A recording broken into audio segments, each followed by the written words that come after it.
Hey guys, Bob here from Raw Strength and Muscle, and I put out a video recently about how when you improve yourself, you don't lose friends, your friends lose you. Go ahead and check it out if you haven't seen it yet. The link is in the description. But right now I want to talk about a follow-up question I got from a guy called Natural Warrior, okay? And what he asks is, love the motivational videos you give to us, Bob. Serious question, how and where to make good friends? I don't have colleagues. I work for myself from my house. I have a home gym, only my family and my girlfriend, and I don't meet new people. Do you have any ideas about that?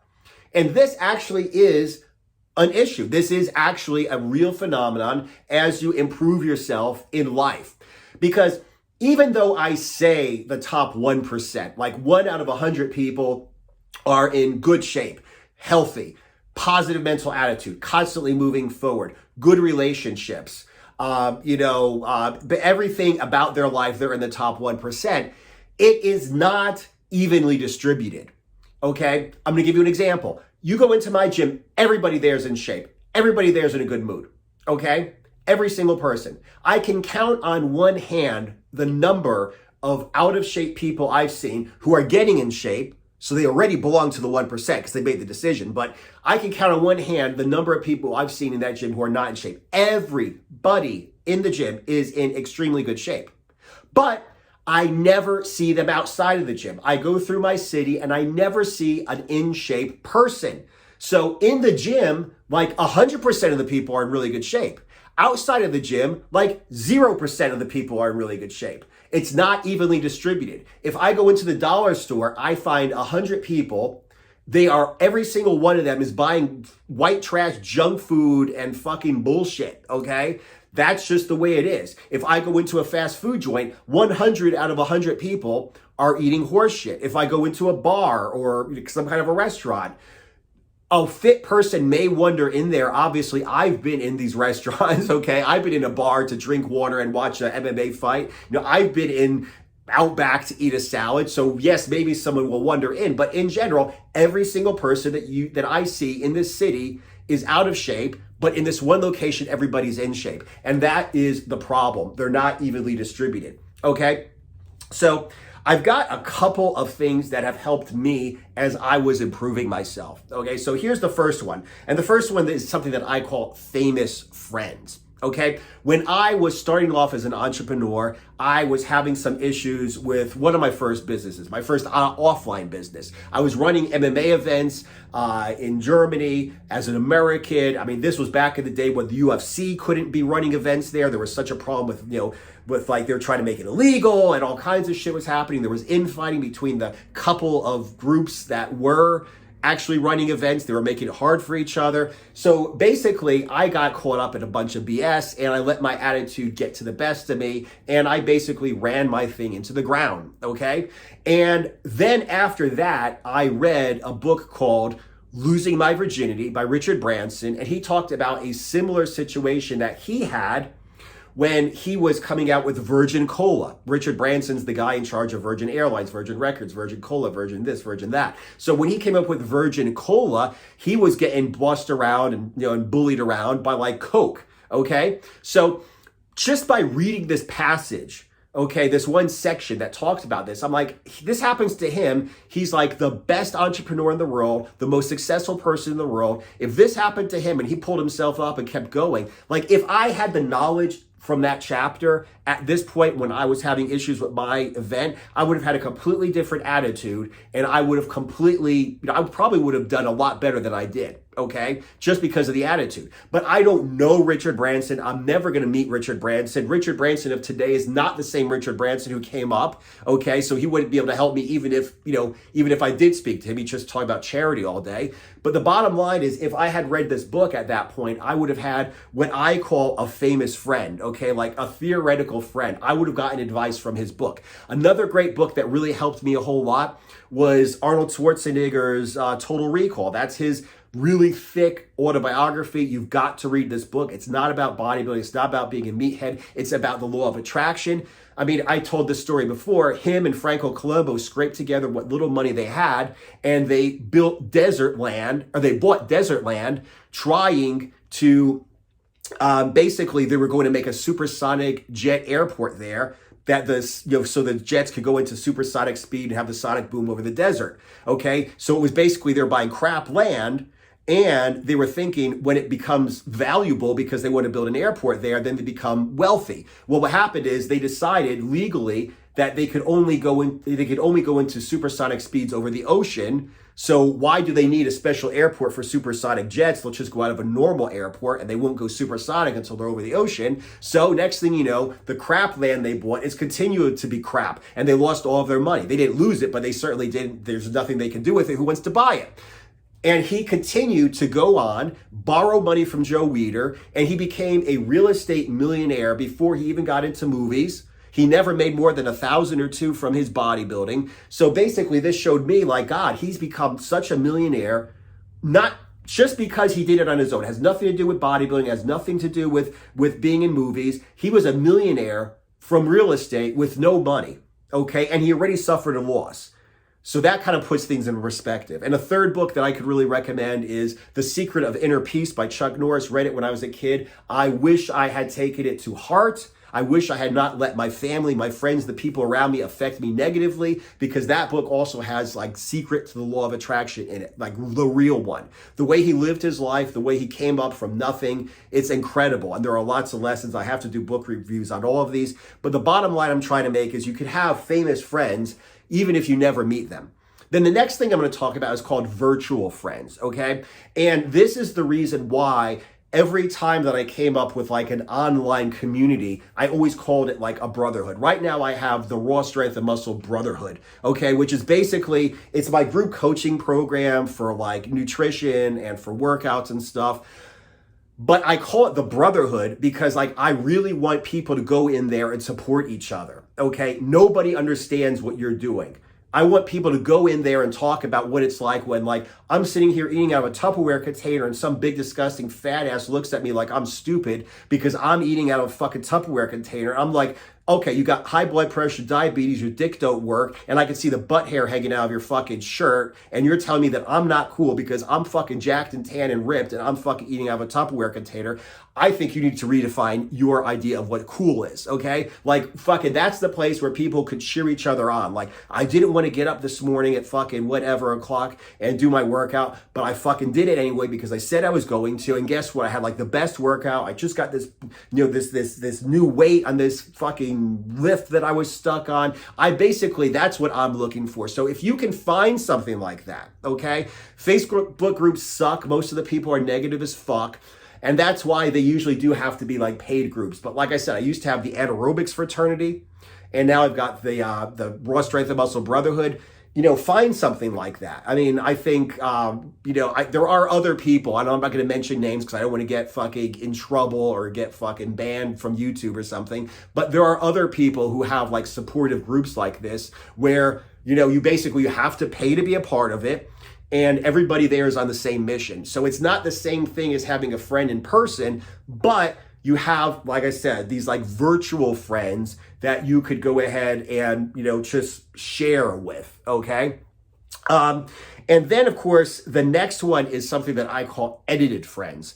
Now, when I first got out of the Army in Germany, okay, I was going to become a trainer for a security company, okay? But the problem was they wouldn't let me jump into an executive position. I had to start off as a guard, do a couple months there, then I had to be a supervisor, do a couple months there. So basically I went like up the ranks. And I think it's actually a pretty good idea. I think American military officers would be better if they had to become like E1 to E4, and then after E4, they could become like a lieutenant. I think it would be better if they had to go through that for a couple years. But anyway, I went through like, 6 months and 6 months or 4 months and 6 months of being a guard and a supervisor, which meant I had to hang out with these proletarians. And I always found a way to talk about something. I always found a way to hang out with these people with whom I have nothing in common, in quotes, but there's something, okay? There were a couple young guys, they're kind of like jacked and tan. We talked about workouts. They had like the German, version of Men's Health or something, and they'd read something, we'd be talking about it. I could talk to them about that. I couldn't talk to them about saving money because they shit money out the window. I couldn't talk to them about anything because they had all these shit ideas, but this is something that we could connect on. I had a couple other guys. I remember one guy, he's an ex-East German. He's like, my communist times are behind me. My socialist times are behind me. He's like, I don't want none of that shit. He was really into like saving money, investing. He'd tell me, oh yeah, I just read this book about investing in gold and I'm making these moves and those moves. And I'd actually be learning from him. It was just interesting. I could sit with him and talk to him for hours. There are people I could talk to about food. I love food. I remember I was talking to a guy from Lebanon once, and he's telling me about we're talking about the difference between Lebanese fucking belly dancers and, other belly dancers. We're talking about the music. We're talking about how the food is different from other Mediterranean food. Apparently the drink over there, they have some kind of whiskey. I was like, yeah, do you guys have a drink? I could always talk to somebody about one thing. I couldn't talk to them about anything else, but I could always find one thing. So edited friends, like this is the guy I talked to about working out. This is the guy I talked to about money. This is the guy that I talked to about women. This is the guy I talked to about the law of attraction. And they don't have to be experts. They just have to be interested. If I remember, there were guys that I brought to the gym who had no idea what they were doing, and I would train with them and they would learn, and we got along because they were willing to learn what I knew. There were guys that I worked as a bouncer with, and I taught them, how to take a guy down, how to fucking, come up from a blind spot, and how to, how the two of us could just we could make guys disappear. We'd walk the guy would be walking towards us, we'd walk past him, and then we just hook an arm, each of us. It looked like we just have our arms around him. Meanwhile, we're locking his shoulders up, and we just walk him right out the door. It was incredible because they were willing to learn. They're like, dude, show me how you do that stuff. And I would teach them, and we would learn, and they actually enjoyed being around me, and I enjoyed being around them. But like I said, we're talking about editing out everything that we don't agree with. The problem with this is, when you have an edited friend, they have to have at least a positive mental attitude in general, okay? So even though you might have different opinions on something here or something there, the guy who talks about money isn't into health, the guy who's into health isn't into money or whatever. Don't be around a person who's negative no matter what. So edited friends, in general, I would not go after an edited friend. Maybe a gym buddy, maybe somebody I watch an MMA fight with or something like that, but I would not go after edited friends because, like I said, if they're not on the top 1% of every area of their life, or striving to get to the top 1% of every area of their life, they're probably negative, and they probably have all kinds of blind spots and mental blocks that you just don't want to be around, because that's actually the worst thing. It's not like the person isn't in shape, I don't want to hang out with him. The person, whatever. It's the person has such a negative attitude that causes him to have such self-destructive habits that cause him to be out of shape. And that's the reason. It has nothing to do with, oh my God, you're fat, I don't like you. It has to do with, I don't want you to be pressuring me to suck down beer and donuts all day, because that's fucking loser behavior, and I'm tired of fucking explaining to myself, and you're sucking the energy out of me, and go the fuck away. And that's the reason why. So like I said, be careful with edited friends.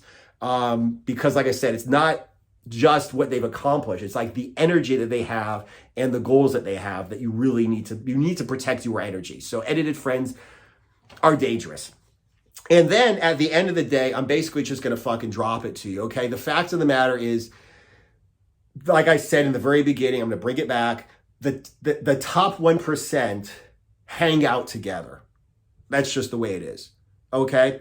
If you go into, like I said, the dollar store, okay? If you go into a bar or a fast food joint, you're gonna find a bunch of 99%ers. It's gonna be hard as fuck to find a 1%er. On the other hand, if you go into a high-end place, like I said, my gym, it's hard to find someone who's not 1%, okay? So what I'm basically trying to say here is, if you are serious about wanting to have friends, and you are serious about wanting to be around people like this, virtual friends, like I said, find yourself a virtual community, and live in that little virtual community, and those could be the people that you talk to and stuff like that. Or you're gonna have to at some point move. Now, if you're living at home with your family and your girlfriend, you're probably like me, where you don't really need friends, okay?